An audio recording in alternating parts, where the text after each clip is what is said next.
All right, welcome everybody to the first BHA Town Hall. This is the first live event we've actually done here at BHA via Zoom or Facebook Live or Skype or your teleconferencing software by choice, and we're very, very excited.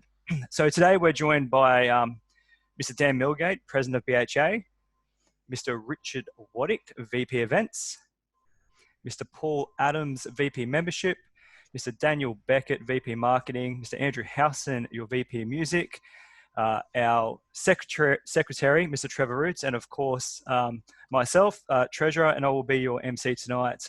My name is Trevor Brugger. So the whole idea of a town hall, a virtual town hall even, is it's an opportunity for members to directly connect with the council. So throughout the night, we'll all take a moment to address our portfolios, and at the end, we will have a bit of a Q&A, which should be a whole lot of fun.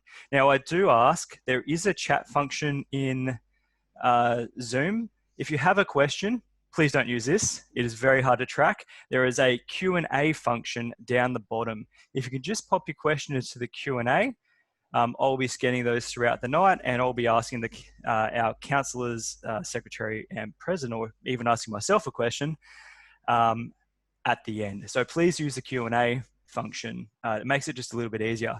We are also live on Facebook, so hello to all the people out there on Facebook. I will try and monitor any questions that come through Facebook. I'll also pop the Zoom link into the Facebook feed, so you can join Zoom and participate that way as well. It would be remiss of me if I also didn't acknowledge our regional chairman. I do believe there are some with us tonight participating from their homes using the Q&A function. Our regional chairman do a fantastic job. They really do deliver a great message between the council and their direct clubs. So without further ado, I might hand over to our president, Mr. Daniel Milgate.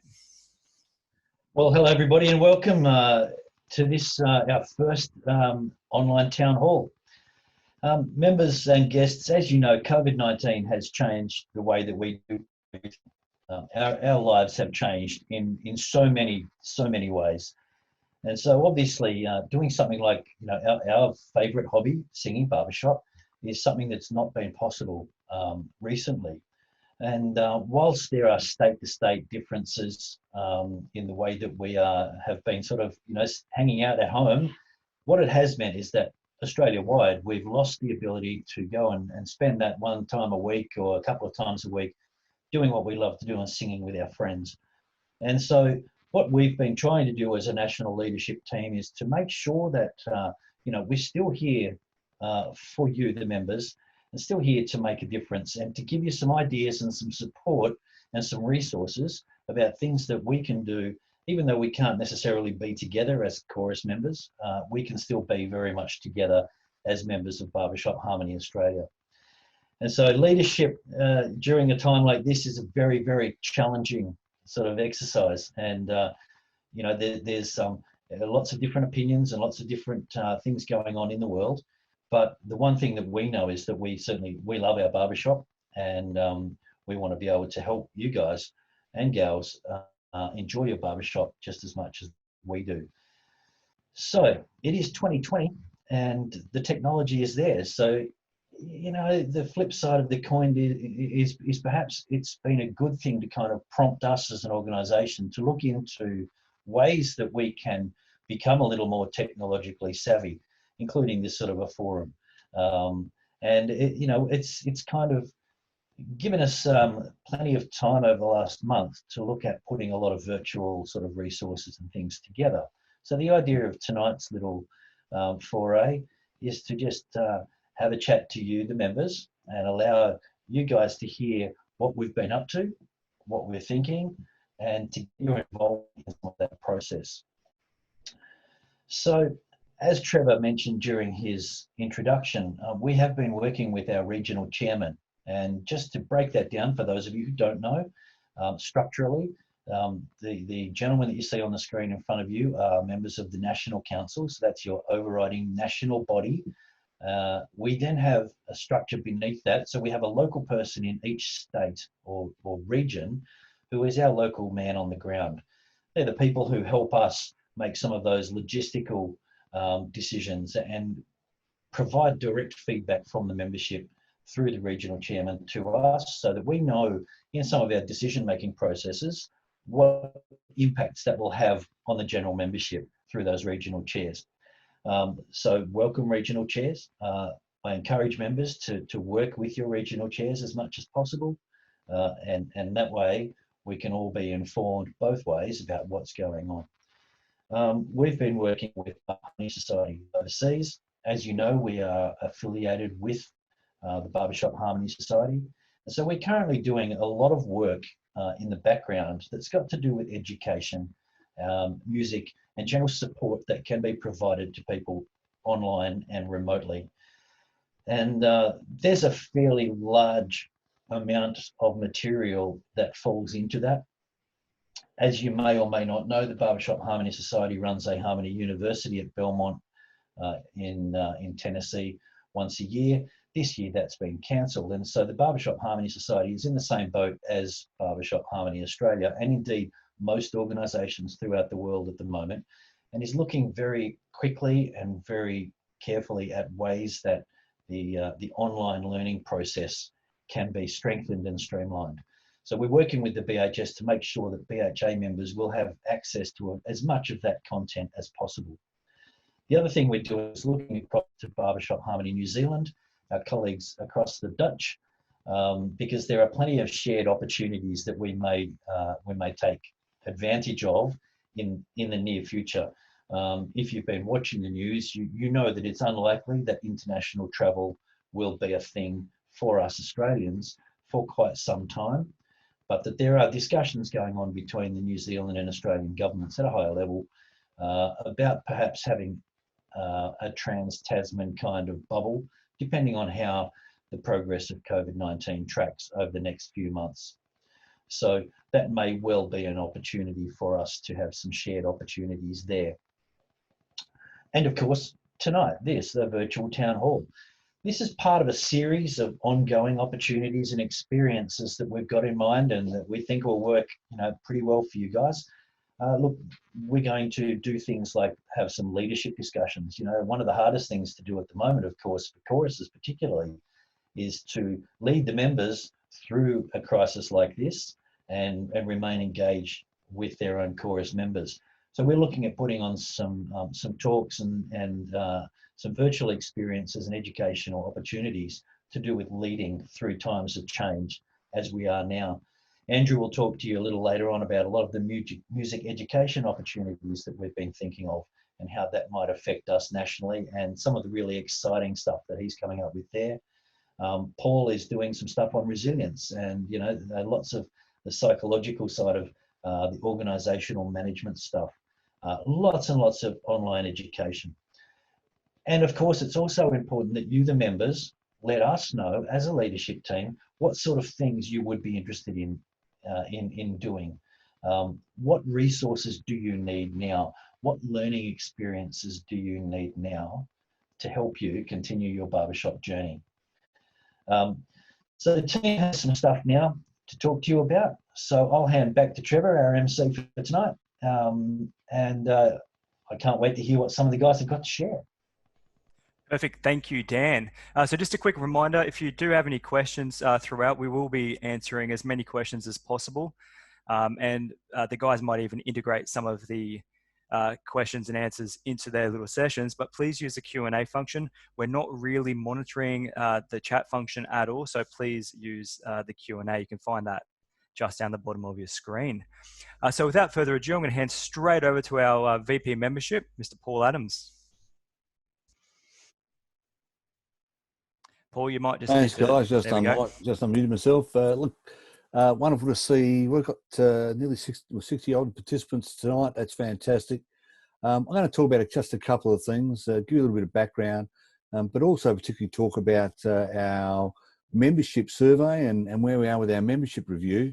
But then just have a little chat about some of the things we might want to think about for our clubs and that we've been thinking about across Australia. Let's just jump onto the membership review first. we've got 325 survey responses that have arrived so far, and that's the biggest survey response that I've seen in the records that I've been involved in. So it really shows that it's an important issue for us to work our way through. And so I really want to say thank you to all those people who have passed it on, and to the club, the regional presidents, or so regional chairman, and also the club presidents, secretaries and executives that have really been encouraging this whole process for us. It's really critical that we understand this one. We know that there are a number of things that we need to consider on the way through. 325 responses out of our membership is putting us, up around 35-40%. So that's fantastic. We know that that's going to be really important for us. But it's not the only thing that's going to inform the decision making. I just want to draw your attention to our website, because on our website there's a big banner that says "Have your say and make your voice heard," and that talks about our membership review and the things that we're going to do with this. And I had the pleasure of being interviewed by Ash and Richard on Good Morning BHA, which is those guys do such a great job for Barbershop in Australia. But it was hopefully we were able to provide a real deep insight of that. And I encourage you, if you want further information, go and have a listen to that interview. Have a look on the website. But this is really the first stage of our journey in the membership review. First thing, we've gone out and surveyed. There's 3 other parts of our first phase, and that is also to speak to the clubs. And so we'll be setting up a number of Zooms, again using this technology because we can't go out. And then secondly, seeking particular submissions from whoever wants to provide it. The survey's been terrific, and it's going to give us some real rich data. But we want every member to have the opportunity to be heard on these matters. That will then set up a second phase where the council will then look at all of that information and have a think about what does that mean, and what are the scenarios that are indicated. As we found in the conversation with Richard and Ash, you start to peel back the question about this, and all of a sudden you see all of the nuances, the important parts about what does that mean for our festivals? What would that mean for our membership? How does that mean for our structures? And they're all really important components. From that, we'll then, I think, be able to develop a few key scenarios that are coming out, and we'll go back out in our third phase and test them with the membership again, talking about here are the potential solutions we see, or the combinations of things that we think that people are guiding us towards from our membership. That'll then come out with some recommendations, and we think that's probably around September, October, we'll be doing that.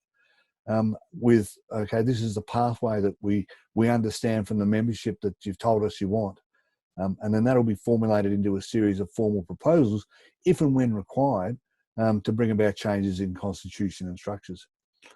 We've been at great pains to let people understand that there's been no decisions made. This is a decision for our membership, and the more deeply we listen to you and hear your voice on these matters, the better the decisions are we're going to be able to make as a whole. So we really encourage you to be deeply involved in that. There's a couple of question and answers there I see. Is it worthwhile just having a quick look at those and just see if there's anything in there relative to this topic that we can answer? Hey, Paul, we're going to do all the questions at the end, mate. Okay, that's cool. So that's fine. So that's really where we are with our survey. So that gives us and the process of our membership review. The second part I wanted to talk to you about is a little bit about how we're connecting, resilience, and how we're connecting. One thing you may not know about many of the people that are on your council bring particular skills and capabilities to the council from a range of different backgrounds. My background is in a range of management and people consulting environments, particularly management consulting around high performance teams and individual effectiveness.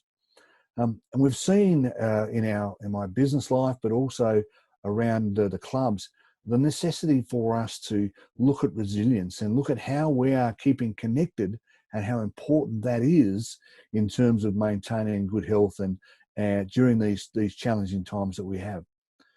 There are 3 key things I just wanted to have a quick talk to you about, just to make sure is, I guess, opportunities for you to think, are we doing those things in our clubs? The first part is connection. It's really important as we move through this process that the connections that we normally have on a week-by-week basis have often disappeared. And isolation can bring about some really serious challenge for us. Yeah, we've got introverts in our organisation that don't want to get together too much. We've got extroverts. For all those introverts, I've got to tell you, the first thing the extroverts are going to do is give you a hug when they get back to see you, when we finally get released from all this thing. You need to understand that. But it's really important we reach out and connect with our club members. And that's one of the reasons why this BHA hall has been identified. It's critical that we keep in touch, check on people, make sure that they are going well, give them the opportunity to dialogue with people. So if people don't have the capacity to do it through these sorts of means, I really encourage you just to reach out with a phone call or an email or even a letter, whatever you need to do to keep people engaged. And we do know that with our older demographic, we may have some challenges with things like these sort of technologies. But we just ask that everyone really considers that as we work our way through the challenges. So that connection is really important. The second thing around resilience that we find is that people who have some goals, some objectives, some things that they want to do is a really important way of building resilience. So I really encourage you, while we're locked away, to take the opportunity to work on a different skill, to pick up a different hobby, to think about something where you can demonstrate your capacity to adapt to this sort of change. It's a really important part of building your capacity to deal with the knockback. I know we're all feeling terrible about the fact that the PAMPAC and the opportunity in New Zealand is gone. So guys, really just take advantage of the time you have to work on a skill. And I'm sure there's going to be some more conversation about the sorts of educational opportunities that we're going to have coming through for you. So remembering there's that connection and also they're working on another skill. And then probably the final thing I think is an area of gratitude. An opportunity just to think about the things that we do have in our lives, the memories, the camaraderie that we have, and to spend just a little bit of time thinking about that and what that means for the future. I'm really excited about Barbershop Harmony Australia's future. We've got a great strategy, enriching Australia through harmony. And that sort of thing is the things that will bring about engagement and allow us to be I'm really grateful for the fact that I found this wonderful hub session as Richard Reeves talked about. So remember those three things in terms of building your resilience. Stay connected. I really encourage you to all do that. Make sure you're working on doing something different, learning a goal, doing something, whatever it is. And just make sure you consider to think about the great things in your life and what will be coming as we come out of this COVID-19 situation. So stay well, stay in touch, and we look forward to being in touch with you over the next few months. Perfect. Thank you, Paul. And thank you guys for all the questions that are coming through. We will tackle those towards the end, and I'll try and group them all together in a topic-based discussion with the relevant counsellor. Excellent. All right. We're going to move on now to our VP events, Richard Waddick. Yeah, thanks very much, Trevor, and hello, everybody, and thanks so much for joining us this evening. Well, I suppose you're wondering what sort of events can happen in the BHA world during a pandemic. And earlier this year, the BHA Council got together and it was tabled at that session over a couple of days that we met that we should put on a national event. Given that, okay, it was a pan-pack year, but we were going to New Zealand, and that meant there wasn't any national event happening in Australia. So what was tabled was that we should have a national pub chorus event, and the reasoning behind that was really after the success of the pub chorus activity that we had that launched the festival in Hobart last September. And look, many of you may not have even been there at that event because it occurred on the Tuesday night, but it was just a fantastic thing for us to launch our festival to both our members, the delegates, and also the general public. We had about 700 or 800 people there, most of them local people, and it was just a fantastic night. So what we thought was that we'd duplicate that again this year, and give people the opportunity to invite their local community as well. Obviously, the idea wasn't to get everyone across the nation together, but in each state and each capital to hold a separate event, but to see if we could hold it all at the same time, and perhaps get some publicity around it, get the media there, just like the ABC was there in Hobart for the pub chorus event last year. So that was the grand plan, and then the pandemic happened. So rather than abandon the idea, what we've decided is that we will continue with this plan of having a national pub chorus. We don't know exactly what it's going to look like. In these uncertain times, we don't know, whether in 6 months' time, because what we're planning to do is hold it in November in conjunction, and also garner the success we had last year with our big November fundraising event as well. So come November, hopefully, things are back to normal or close to back to normal. But if not, it still goes ahead. So we still want to do something for our members. We will still have a national pub chorus event. What we haven't done yet is quite nutted out exactly how that's going to look. We've got 6 months to do that, and just watch closely what's happening as the pandemic, the easing of restrictions unfold for us. So anyway, mark that in your calendars. We haven't got a date for it yet, but it will be in November. So the other thing we also talked about was having a national contest, and of course this time of pandemic, that's going to be difficult to have. Obviously, Pan-Pac's been cancelled. We're not going to have a national contest like we would normally do either. But what we are going to do is have what we're calling an E-Quartet challenge. Now it'll be a virtual quartet contest. Doesn't place a national contest, but it will be a national event where quartets across the membership base can get involved. Once again, don't really quite know how that's going to look at this stage. Hopefully, with the news today from the Prime Minister, that and more people will be able to gather together. There may be an opportunity come say August, September, when we hold this event for quartets to get together at that time. But the concept there will be that performances will be videoed and sent in, and they will be judged by qualified judges.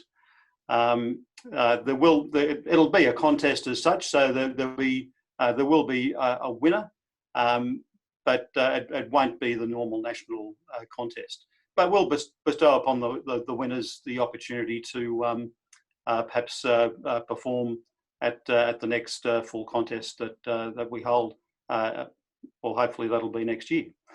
So that's just a couple of things we're for you this year. The other thing I did is that a lot of members, I guess, don't realise is happening.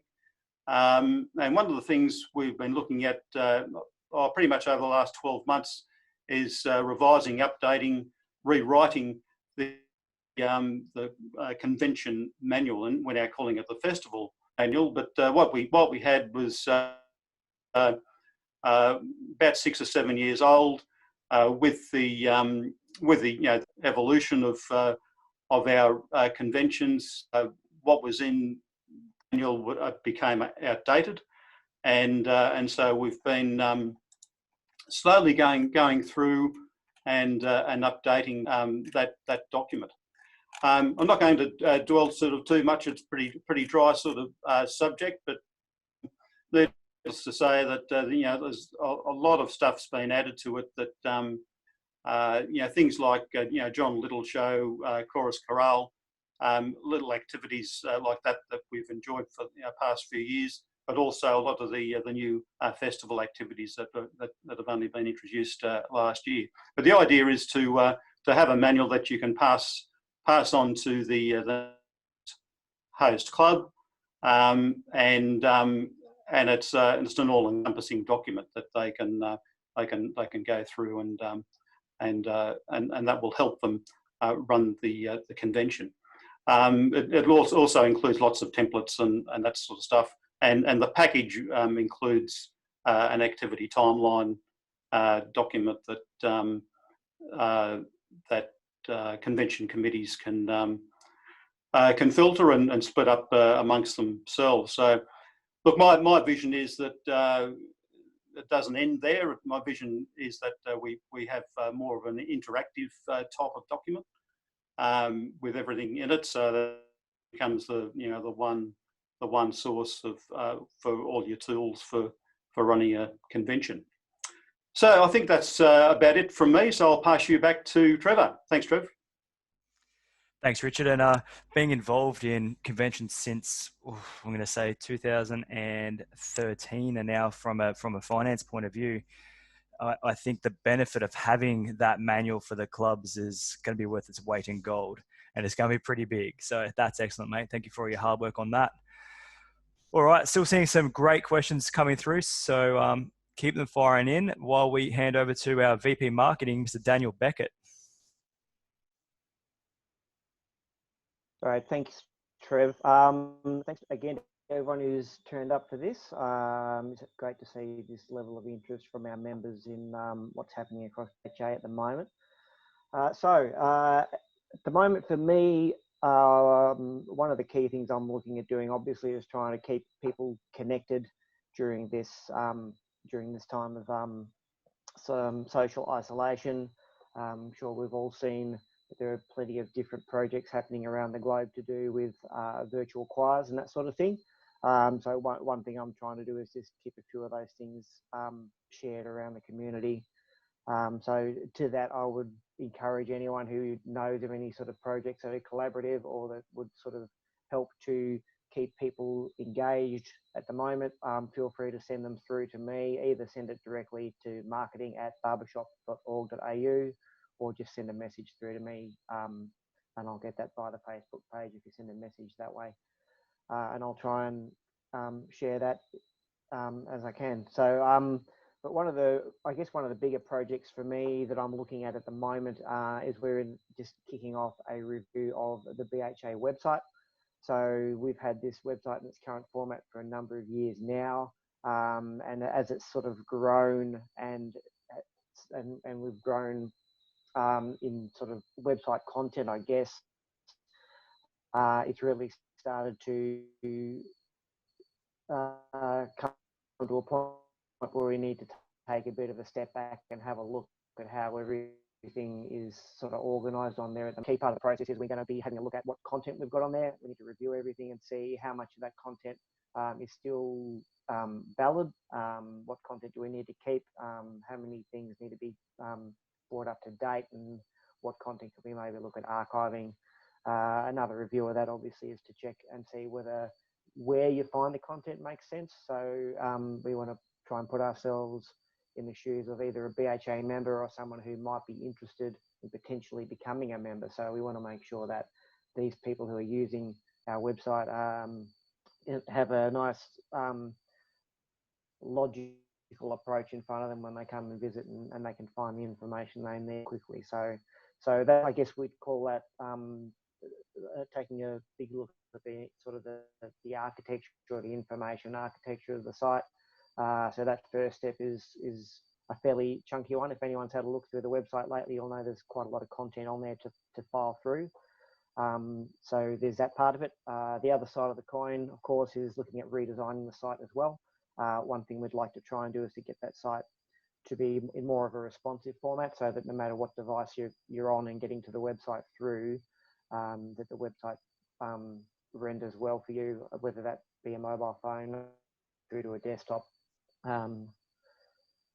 Yeah, this is something we're looking at the moment, and we're just in process now. So again, as with as I mentioned earlier, I'm happy to take anyone who has any particular suggestions on that, send them through, and we can take a look at that as we progress through this project.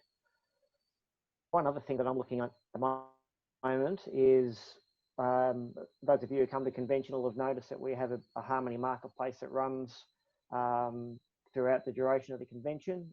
So up till now, that marketplace has only ever really been a convention specific thing. So you could always do a pre-order and come and pick it up at convention, or you could find something while you're at a convention and up there.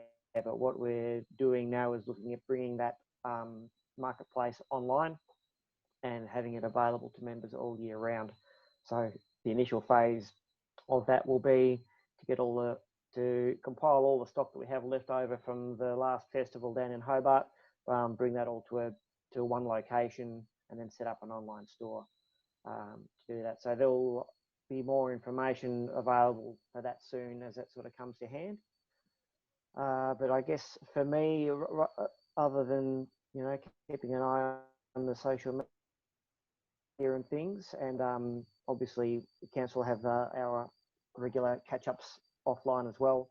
That's, I guess, some of the key things that I've got going on at the moment. So happy to grab any questions later, and I'll hand back to Trev Brugger.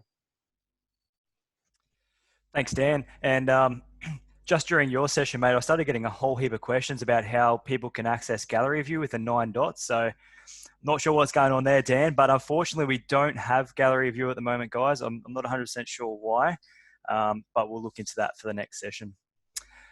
Still a few more questions coming in, which is great. We'll get to them at the end. But without further ado, we'll move over to Mr. Andrew Howson, VP Music.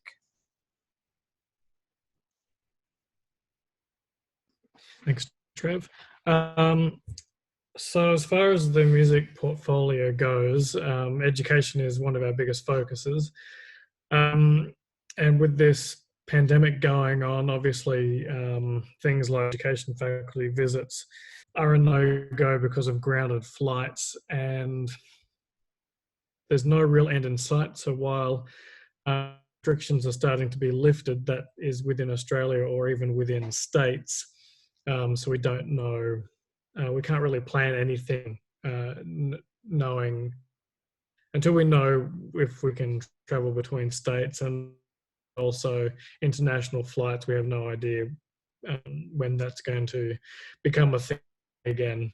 A big focus right now, since as most of you will be doing this within your own choruses and quartets, is online rehearsals. So we thought, well, we could probably do from a BHA national level and bring you some online content. Now, this is something that's already being done by BHS, and some of you as members of BHS will already have access to that content.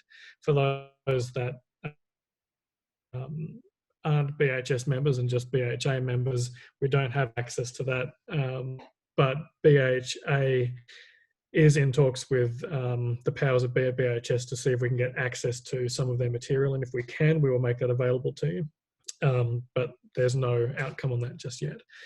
So we're going to do some of our own content and have our education faculty members do sessions every Friday, starting from next Friday. So this was the first of the sessions. We opened up by having a Q&A session. And some of the content that we will make available to you will be, oh, sorry, give me 1 second. Just as a start and a quick brainstorm, things like how to create a show, some music theory, starting from basics. We may not have time to get too advanced, but we'll have some music theory. We thought PV under glass, so anyone that's game will get on this forum and have one of our specialists actually give you a personal voice instruction where else can view that that session and learn by watching. Sight singing, how to sight sing. Song intonation, creating a visual plan, arranging, vocal health, sound system. So sound things,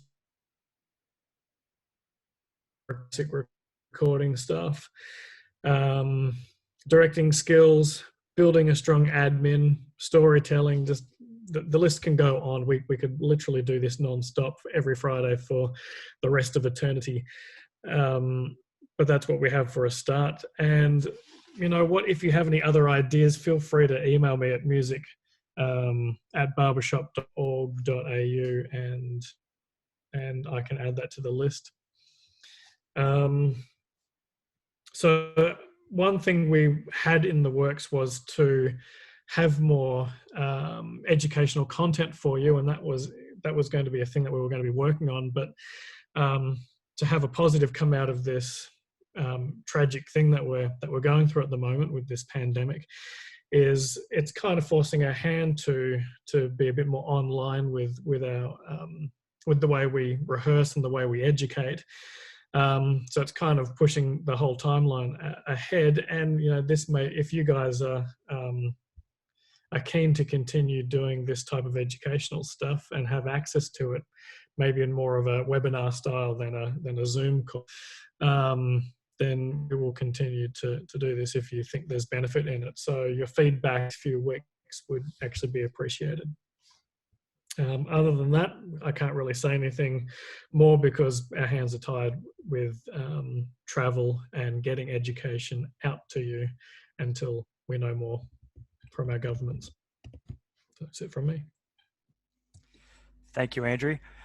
Thank you also for all the feedback about my speaking and missing of words. I cut the Facebook stream because I was streaming that from here while recording the Zoom session. So we're going to move straight over to Trevor Roots, Secretary.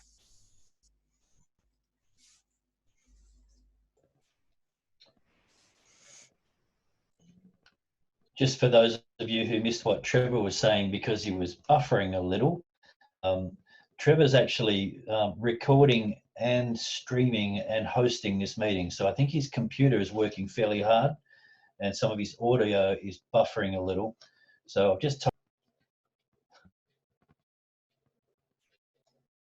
Thanks very much, Dan. That's look, I'm really positive from this meeting tonight. I think it's been a fabulous meeting with giving us a opportunities, and I think let's look into the future as to how we can take advantage of that. So we're using the Zoom technology. Normally, and for most of you, I guess you'd be involved in Zoom meetings, and that's where you can.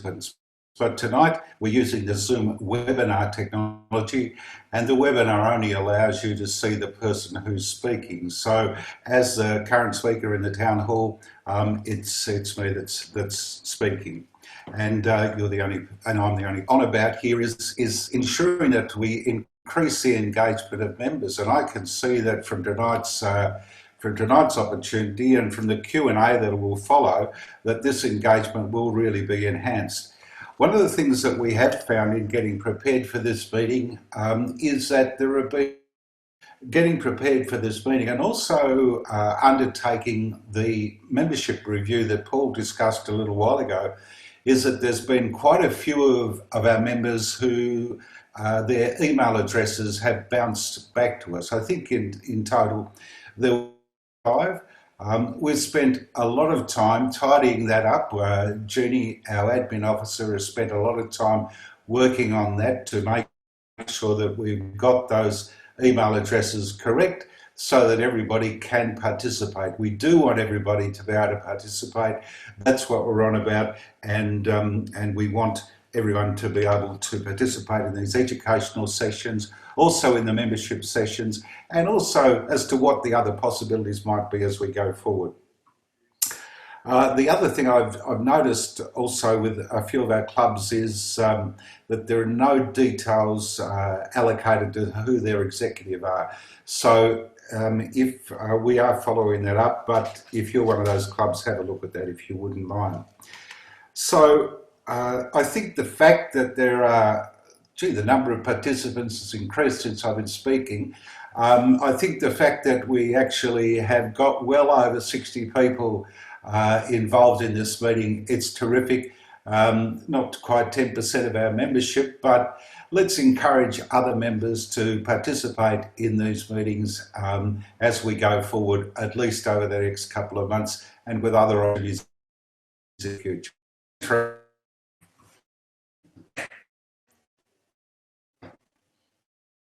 All right, thank you. I should be back and good now. Is that better, guys? We can hear you. Thanks, Trev. Wonderful. Thank you. Madly running around plugging in Ethernet cables. All right, so straight into Q&A. So the first one, Dan, I think it's probably good for you, is what percentage vote would be required to make a change to the Constitution, and what number of voting members do we need? My understanding is what we need to do is our current Constitution allows for us to change it with a 75% majority of people voting for that particular item.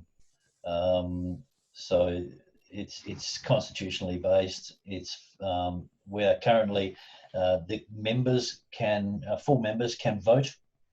So I guess that's the undercurrent to the question is, can associate members and non-members vote? And the answer would be no. But there will be the opportunity to change that potentially if that's one of the recommendations that ends up being made as part of the membership review. Just a reminder though that nothing has been decided at this time. And there will be, quite comprehensive presentations made at any time before the AGM if there is something that is going to be voted on that will potentially change the Constitution. Does that answer your question? It does, mate. That's great. Thank you. And I guess furthering on to that, and Sally says, moving on from that, a question from Ian is, what threshold will the council require from the membership review, so I'm guessing that means the survey and the follow-up Zoom meetings after that, to take a proposal forward? Look, I think it's really important to define the difference between what we are legally allowed to do and what we as leaders, people, involvement of all 900 odd members in this decision. We may not necessarily get that, but we'd like to feel comfortable that we have the buy-in of a good majority of the members. By way of background, we sent out about 1,000 emails to people asking them to take part in the survey, the membership survey that's just gone out and that is finishing shortly. Of those, we probably have about 300 or 400 people who haven't opened their email and taken part in that. As was mentioned earlier in this meeting, we do have about 40% or 45% of the people that we sent it to who have taken part. Now, from a statistical point of view, that is significant, and it's also remarkable in many organisations to get more than about 20 or 25% of people responding to any survey. So we think we're probably on the right path as far as engagement goes, but we would certainly really enjoy 80. Let's get 100%. That's kind of where we're aiming, and the things that your National Council will be doing will be solely based on that engagement process. So that's why we're trying lots of different ways of engaging, not just in Harmony, not just the website or Facebook or Twitter or these forums. But all of these things combined will hopefully engage as many members as possible. So there's no specific figure in mind, but it's just when we think that we've done a pretty good job and that we've got everybody's attention would be the answer to that. Excellent. Thank you, Dan. And following up, I guess while I've got you, Dan, is with PANPACs cancelled, does that mean 2021 will be a PANPACs? If so, where might it be? Council's been talking a lot about 2021, and for those of you who've been in the organisation for a long time, and even for those of you who haven't, our first national convention was held in 1991 on the Gold Coast. And so we're seeing 2021 on the Gold Coast as a pretty significant event.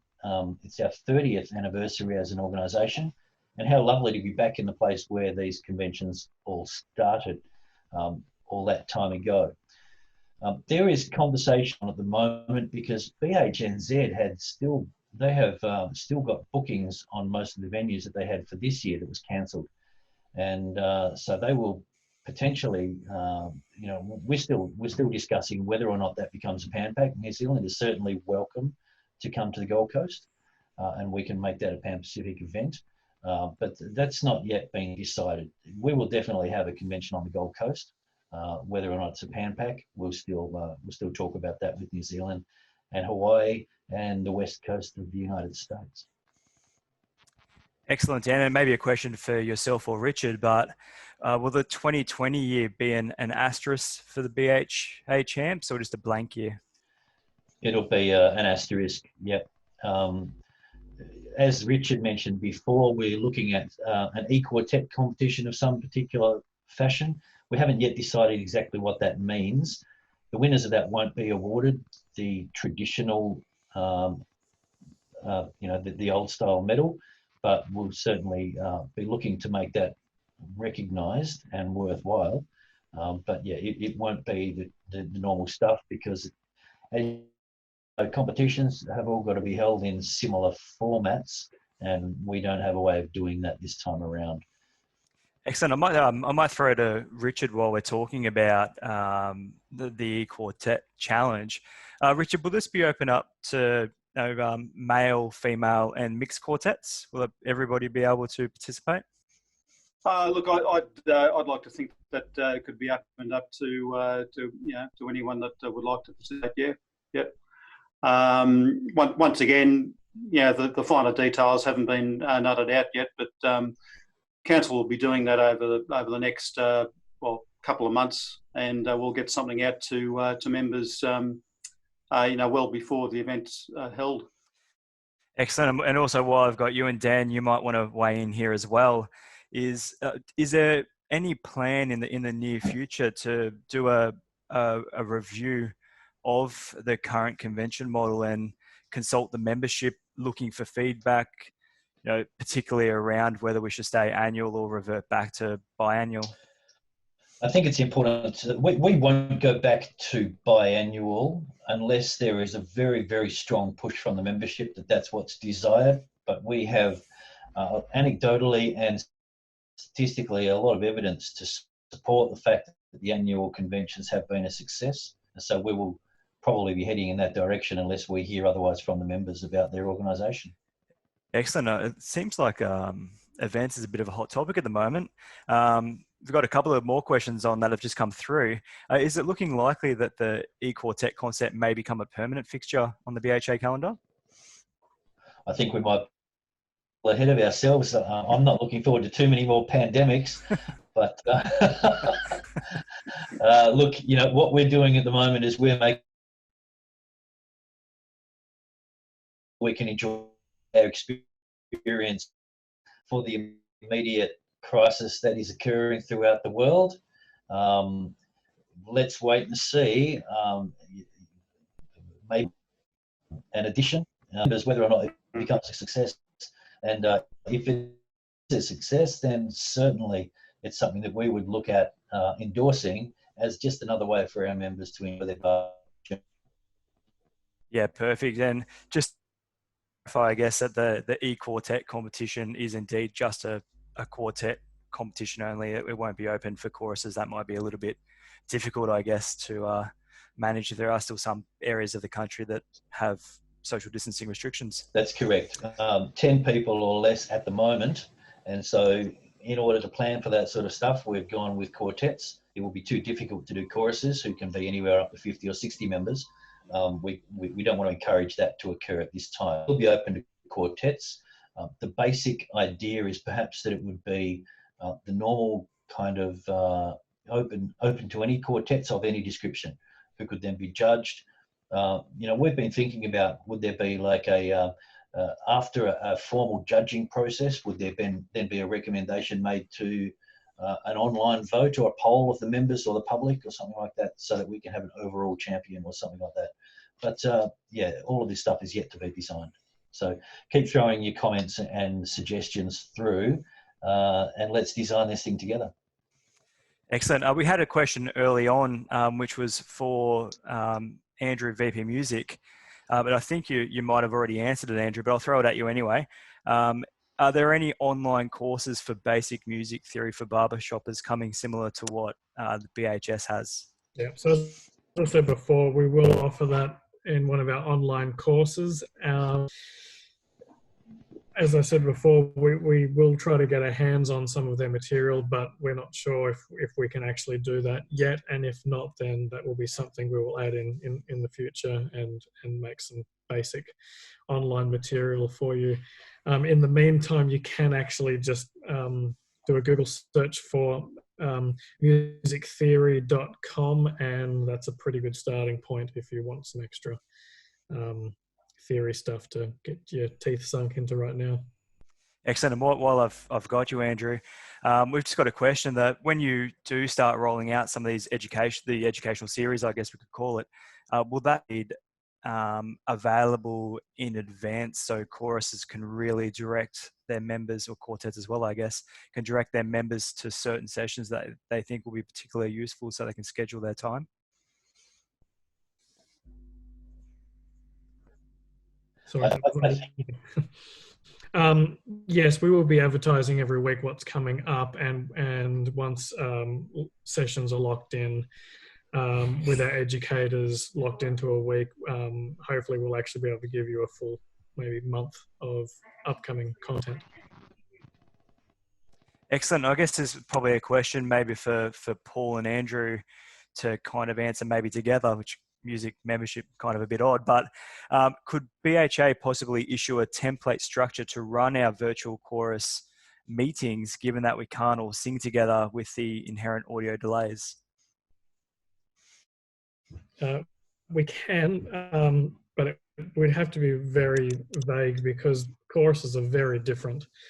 You know, if you've got choruses that are very technologically savvy, you can do a lot more things. If you don't have a technologically savvy chorus, you can't really do a whole lot of things but chat. So, I mean, we can, but I don't know how beneficial that will be to many people. But happy to do one if that's what people are crying out. Yeah, awesome. Paul, have you got any further comments on that? Probably one thing to explore is there are what you in these as we're seeing, but the ability to use these as a seed to then stimulate other conversations through is great. So, you know, experiment, get 4 bits of video from 4 different people and stitch them together and see how it sounds, and just have fun with it. You know, one of the risks, I think, is that we'll look at this stuff as needing to be perfect, like it would when we're sitting there on a stage or something like that. And then we see those great examples from such talented people. We've seen some of them on our own BHA pages. But don't let that get in the way of just having some fun together, engaging with each other and staying connected. That would be my real encouragement. And reach out. If you see another chorus that's done something, you know, go and send through a message and connect with them. My own chorus down here in Hobart, Deep South, Dan has reached out to a number of other choruses saying, hey, how did you do that and what did you do? And I'm sure people will be very, very happy to share very, very generously the information that they have. Excellent. Thanks, Paul. We got another question about the E-Quartet Challenge. Well, with, I guess, regional-based qualifications, the quartet has to perform in front of members or people. Will the E-Quartet entries also have to perform in front of an audience? As I was saying before, we haven't yet designed the full rules and regulations for this, but we anticipate that rule would be relaxed because that's the whole point of the challenge in the first place. Richard, have you got any other thoughts on that? No, I think you answered that well. Yeah, a lot's going to depend on the easing of pandemic restrictions as well. But I think at this point, it may not be possible to sing, perform in front of an audience. Yeah, I think the one thing we would make sure when we're designing the contest is that we issue exactly what's required so that everyone is kind of even foot, but I definitely don't anticipate that to be for a giant loyal audience. Thank you, Dan. Guys, we probably have time for a few more questions. I am running lights. If you want to ask a question, get in quickly, but I do have, it may be more of a comment, but it is still a question. Typically, we get around 30% of members who vote in the AGM. So taking that as a guide, we're doing quite well with the survey. If we only get that percentage of members answering the survey, will the council take those results forward? I can answer that one. And the answer is, we've got to be really when we define between votes that we need constitutionally, which happens at the very, very end of the process, compared to us using information to gather a sense of where are people coming from. So right now, the survey is very what's out there, and it's stimulating thinking, as we're seeing, and conversations. And that will be formed up into a range of viable options, which we can then discuss with people before we result in a final recommendation.